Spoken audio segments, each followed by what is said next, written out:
Viewers, এখন আমি আছি গুলশানের প্রাণকেন্দ্রে, মিডিলে যেখানে ইন্টারচেঞ্জ বলা হয়, সব রাস্তা মিলিত হয়েছে, সেখানে আছি এই গুলশানের প্রাণকেন্দ্রে। এখান থেকে আপনাদের গুলশানটা একটু ঘুরে ঘুরে দেখাবো, এমনকি রিক্সাতেও ঘুরে দেখাবো, পায়ে চলেও দেখাবো গুলশানটা কেমন, সেই আধুনিক শহর গুলশান সম্পর্কে জানা অজানা অনেক তথ্য দিব। অবশ্যই আমাকে সাবস্ক্রাইব এবং লাইক করবেন, যাতে আপনাদের আরও নতুন নতুন জায়গা, দেশ, বিভিন্ন স্থাপনা দেখাতে পারি।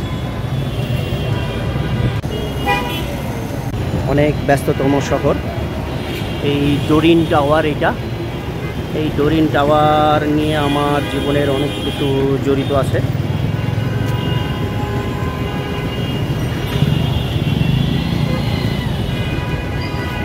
রূপপুরের যেই RMM কোম্পানি, যে পরমাণু সংস্থার কাজ করতো, রাশিয়ান কোম্পানি RMM, সেই RMM কোম্পানির অফিস এখানে 1913 সালে সেট করা হয়।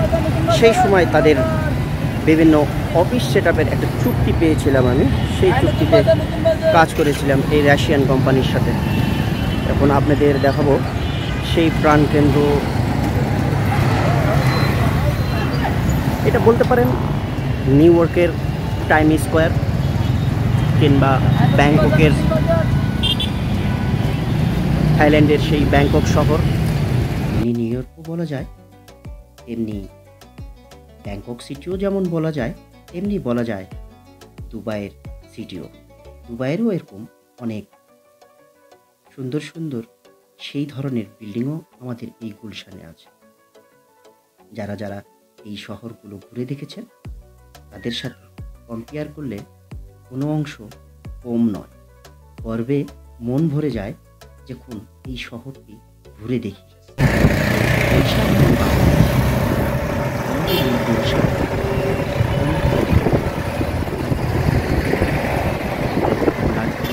বিল্ডিং এখানেই স্থাপিত হয়েছে। দেখুন, এই বিল্ডিংয়ের সামনে দিয়ে যারা একবার যায়, একবার হলেও আরেকবার তাকিয়ে দেখে এই নান্দনিক এই বিল্ডিংটি। দেখলে যেমন চোখও জুড়ে যায়, মনও ভরে যায়। গর্ব তো অবশ্যই, যখন মনে হয় না আমি এই বাংলাদেশে আছি, হয়তো কোনো উন্নত দেশে আছি। কিন্তু এটা বললে ভুল হল, আমাদের দেশও এখন কম উন্নত নয়। এই গুলশান শহরটি যদি আপনি মন দিয়ে ঘুরে দেখেন, তাহলে বুঝবেন অন্যান্য দেশের সাথেও আপনি কম্পেয়ার করতে পারেন। এখানে যেমন সাজানো গোছানো, পরিষ্কার পরিচ্ছন্ন, বিল্ডিংও তেমন পরিষ্কার পরিচ্ছন্ন, নান্দনিক বিভিন্ন ডিজাইনেও ভরা।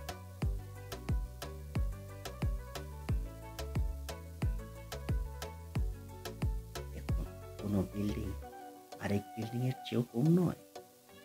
দুবাই শহরেও ঘুরলে এরকম মনে হয় যেন আমি এক বিল্ডিং দেখলে আরেক বিল্ডিং হিংসা হয়, তুই আমাকে কেন দেখবি না। ঠিক বাংলাদেশেও এরকম শুরু হয়ে গেছে, এক বিল্ডিং দেখলে আরেকটি বিল্ডিংও আপনার দেখতে ইচ্ছা হবে। এটা হচ্ছে যান্ত্রিক শহর। আমরা হয়তো কাজের তাগিদে খুব দ্রুত ঘোরাঘুরি করি, তাই হয়তো বুঝতে পারি না এত সুন্দর এই শহর।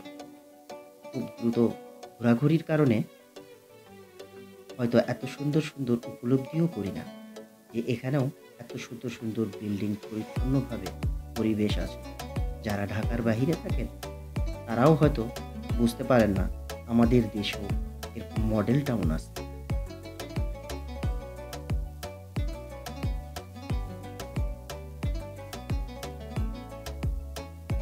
এই নান্দনিক আর্কিটেকচারে ভরা লাক্সারিয়ার গুলশান ঢাকার প্রাণকেন্দ্র। 1961 সালে পূর্ব পাকিস্তান এটি আবাসিক এরিয়া ঘোষণা করে। সেই সময় তার আগে ছিল পরিত্যক্ত এরিয়া। তারপরে ধীরে ধীরে বিভিন্ন আবাসন গড়ে ওঠে। আমাদের দেশ স্বাধীন হওয়ার পরে এখানে কূটনীতিক পাড়াও গড়ে ওঠে, যেমন সব এম্বাসি, কূটনীতিকদের বাসস্থান, তারপরে বিভিন্ন কর্পোরেটেড অফিস, 5 স্টার হোটেল, রেস্টুরেন্ট, রেস্তোরাঁ, বিভিন্ন আর্কিটেকচারে ভরা শুরু হয়ে যায় ধীরে ধীরে আমাদের এই ঢাকার প্রাণকেন্দ্র গুলশান।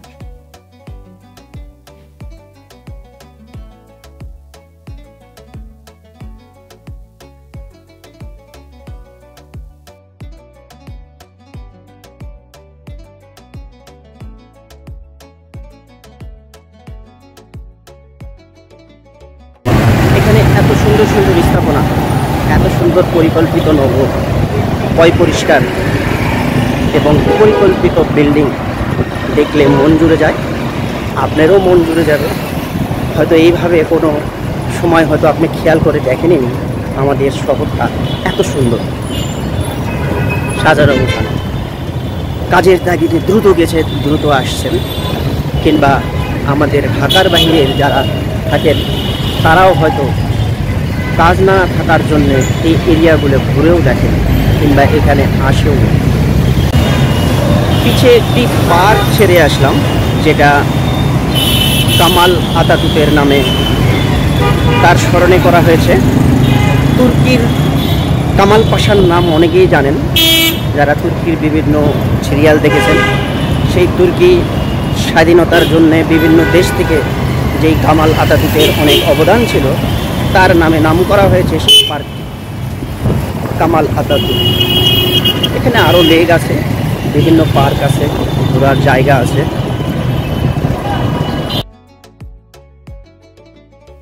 এখানকার বিল্ডিংগুলো যেমন লাক্সারিয়াল, তেমন এখানকার জীবনযাপনও কিন্তু অনেক লাক্সারিয়াল।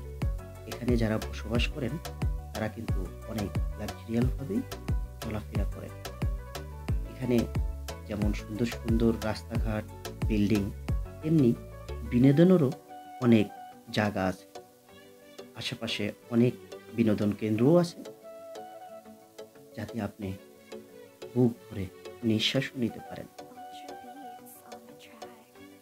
চলুন আমরা গুলশান 1-এর দিকে ঘুরে আসি। এখন আমরা গুলশান 1 থেকেও ঘুরে আসব, সেখানেও কম সুন্দর নয়।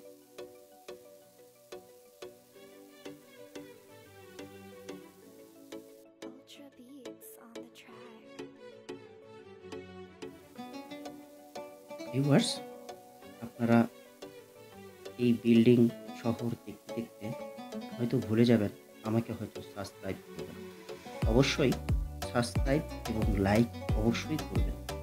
কিন্তু আরও নতুন নতুন শহর ঘুরে ঘুরে দেখাবো, নতুন নতুন স্থাপনা দেখাবো, নতুন নতুন দেশ দেখাবো। আল্লাহ হাফেজ।